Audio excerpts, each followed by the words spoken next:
Hello everyone. What are you doing? Worrying about your child's future? तर काळजी नका करू. फक्त मुक्ताई कॉन्व्हेंटला संपर्क साधा. Because here you get learning with the excellence, quality education, science-based activities, play-based games and interactive learning. With all these modern teaching methods and strong parent-teacher communication, then what are you waiting for? लवकरात लवकर आपल्या पाल्याचे admission Muktai कॉन्व्हेंटला करा. Location आहे Muktai convent, Chetananagar, Sundarkhed, Buldhana.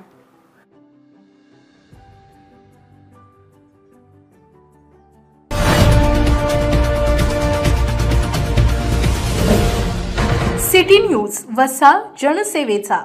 शासकीय सेवेत कार्यरत असणाऱ्या कोणत्याही वरिष्ठ अधिकाऱ्याला किंवा कनिष्ठ कर्मचाऱ्याला शासनाच्या आदेशानुसार बदल्यांचे नियम लागू आहेत.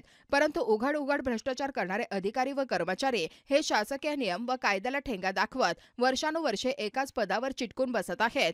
भ्रष्टाचाराच्या कुरणात चरण्याचे काम करीत असल्याचे दिसून येत आहे. या माध्यमातून शासनाच्या बदल्यांच्या नियमांना येथे उघडपणे हरताळ फासला जात असल्याचे स्पष्टपणे दिसून येत आहे. या प्रकाराकडे वरिष्ठांचे अक्षम्य दुर्लक्ष होत आहे की ते जाणून बुजून केले जात आहे. याबाबत आज चौकशी होण्याची आवश्यकता निर्माण झाली आहे.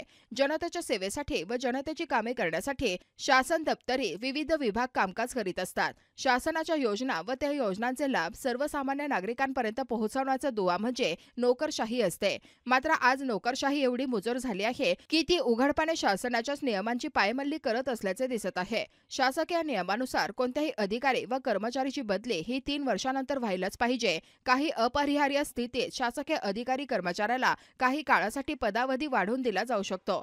परंतु तो पदावधी संपल्यानंतर संबंधित अधिकारी व कर्मचाऱ्याची बदली हा एक अपरिहार्य विषय होऊन जातो. परंतु सध्या महसूल विभागात बदल्या संदर्भात कुठल्याही प्रकारचे नियम पाळले जात नसल्याचे दिसत आहे.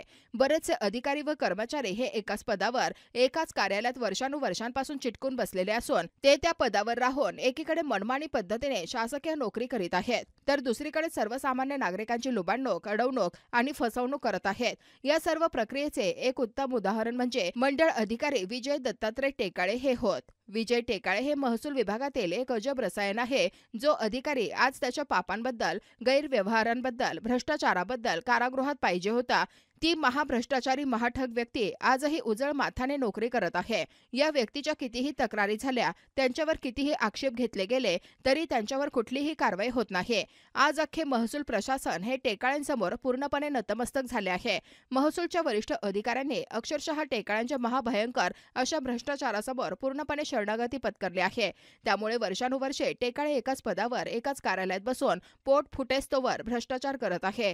त्यांनी भ्रष्टाचाराचे आजवर अनेक विक्रम प्रस्थापित केले आहेत, अनेकांना लुबाडले आहे, अनेक नागरिकांना प्रचंड मानसिक त्रास दिलेला आहे. या भ्रष्टाचारातून त्यांनी प्रचंड अशी बेनामी संपत्ती गोळा केली आहे. एवढे सगळे होऊन देखील महसूल विभागातील वरिष्ठ अधिकारी टेकाळ्यांना पूर्णपणे अभय देत आहेत, जेणेकरून टेकाळे यांना महसूल विभाग हा भ्रष्टाचार करण्यासाठी आंदोलनच दिल्याचे दिसून येत आहे. टेकाळ्यांच्या बदलीबाबत किंवा त्यांच्यावर कायदेशीर कारवाईबाबत शासन प्रशासनाकडे मानसिक धैर्यच नसल्याचे दिसून येत नाही. एवढी भीषण लाचारी महसूल विभागाच्या अधिकाऱ्यांकडे येते कुठून, असा प्रश्न आज अनेक जण उपस्थित करत आहेत.